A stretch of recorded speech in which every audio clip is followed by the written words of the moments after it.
எல்லாருக்கும் வணக்கம். இன்னைக்கு நம்ம பார்க்க போகிறது வைஸ் அப்படின்னு சொல்லக்கூடிய ஒரு நல்ல பொலிட்டிக்கல் ட்ராமா பற்றி தாங்க பார்க்க போகிறோம். இந்த படத்தை ஏடம் மெக்கே இயக்கியிருக்காரு. கிறிஸ்டியன் பேல் ஒரு முக்கிய கதாபாத்திரத்தில் நடிச்சிருக்காரு. இந்த படத்தினுடைய பிளாட் என்ன அப்படின்னு பார்த்தீங்க அப்படின்னா, ஜார்ஜ் வில்லியம் புஷ் பிரசிடென்ட்டாக இருக்கும்போது, அதாவது அமெரிக்க பிரசிடென்ட்டாக இருக்கும்போது வைஸ் பிரசிடென்ட்டாக இருந்த டிக் செனினுடைய பார்வையிலிருந்து அந்த 9/11 சம்பவத்தை எப்படி அணுகியிருக்காங்க அப்படிங்கிறதான் ஒன்லைன் ஸ்டோரி. அது என்ன 9/11 அடிக்கடி சொல்கிறீங்களே அப்படின்னு கேட்டீங்க அப்படின்னா, தெரியாதவங்க நான் சொல்கிறேன். செப்டம்பர் 9, 2001 அமெரிக்காவில் இருக்கக்கூடிய ட்ரேட் சென்டர், அதாவது ட்வின் டவரில் ஃப்ளைட்டு மோதி அங்கே வெடிக்க வச்சாங்க. அந்த சம்பவத்தின் மூலியமாக கிட்டத்தட்ட 3000 அமெரிக்கர்கள் கிட்ட கொல்லப்பட்டாங்க. அந்த சம்பவம் தான் உலக வருத்தத்திலேயே ஒரு உலுக்கிருச்சுன்னே சொல்லலாம். அந்த சம்பவத்தை மையமாக வச்சு தான் இந்த படம் எடுத்துக்கப்பட்டிருக்கு.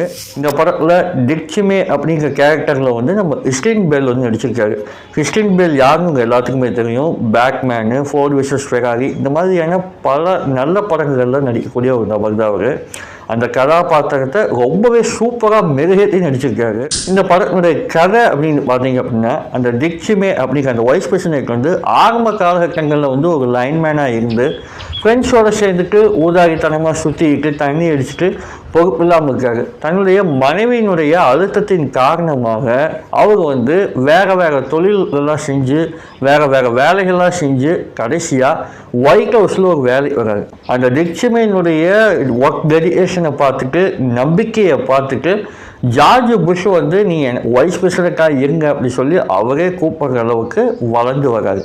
அப்படி வளர்ந்து வந்ததுக்கப்புறம் அந்த ஈராக் வாரில் அதே சமயத்தில் அந்த 9/11 சம்பவத்தில் அமெரிக்கா என்ன மாதிரியான முடிவுகள் எடுக்குது, அந்த முடிவுகளின் மீது இந்த வைஸ் பிரசிடென்ட்டுக்கு என்ன மாதிரியான ஒப்பீனியன்ஸ் எல்லாம் இருந்துச்சு, இது எல்லாத்தையும் தாண்டி அந்த 9/11 சம்பவத்துக்கு அப்புறம் அமெரிக்காவில் இருக்கக்கூடிய முஸ்லீம்களை அமெரிக்கா எப்படி ட்ரீட் பண்ணிச்சு, இந்த மாதிரியான நிறைய கான்ட்ரவர்ஷியலான விஷயங்களை இந்த படத்தில் ரொம்பவே டீல் பண்ணியிருக்காங்க.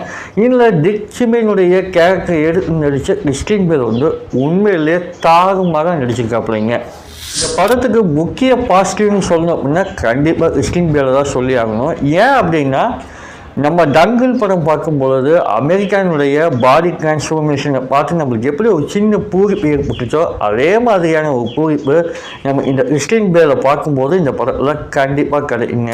இந்த படத்துக்கு கூடுதல் ப்ளஸ் யார் அப்படின்னு பார்த்தீங்கன்னா, இந்த படத்தினுடைய இயக்குனர் ஏடம் மெக்கே எந்தவித சமரசமே இல்லாமல் மிகப்பெரிய கான்ட்ரவர்ஷியலான விஷயத்தை துணிஞ்சு பேசியிருக்காரு. அதுக்காகவே இந்த படத்துக்கு ஒரு பெரிய பாராட்டு நம்ம சொல்லி ஆகணுங்க.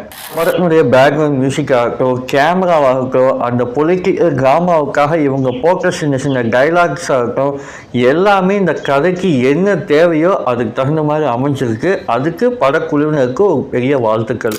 இந்த படம் பார்க்கலாமா வேணாமான்னு கேட்டீங்கன்னா கண்டிப்பாக பார்க்கலாம். ஏன் அப்படின்னா, ஒரு பொலிட்டிக்கல் ட்ராமா பார்க்கும்போது நீங்கள் பொலிட்டிக்கலி கொஞ்சம் அவேர் ஆவீங்க. நமக்கு நிறைய முன்முடிவுகள் இருக்கும். பொலிட்டிக்கலி நான் சொல்கிறேன், அந்த முன்முடிவுகள் எல்லாமே இந்த மாதிரியான நல்ல பொலிட்டிக்கல் ட்ராமா பார்க்கும்போது நம்மளுக்கு மாறுறதுக்கான வாய்ப்புகள் இருக்குது.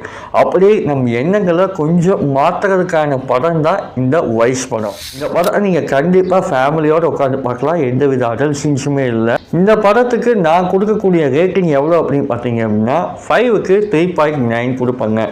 இந்த படத்தை நீங்கள் ஒரு நல்ல வீக்கெண்டில் ஃபேமிலியோடு உட்காந்து பார்த்துட்டு நல்லா என்ஜாய் பண்ணிவிட்டு உங்களுடைய விமர்சனங்கள் என்ன அப்படிங்கிறத என் கூட நீங்கள் கமெண்ட்டில் ஷேர் பண்ணிக்கலாம். இன்னொரு நல்ல வீடியோவில் உங்களை நான் சந்திக்கிறேன். தேங்க்யூ.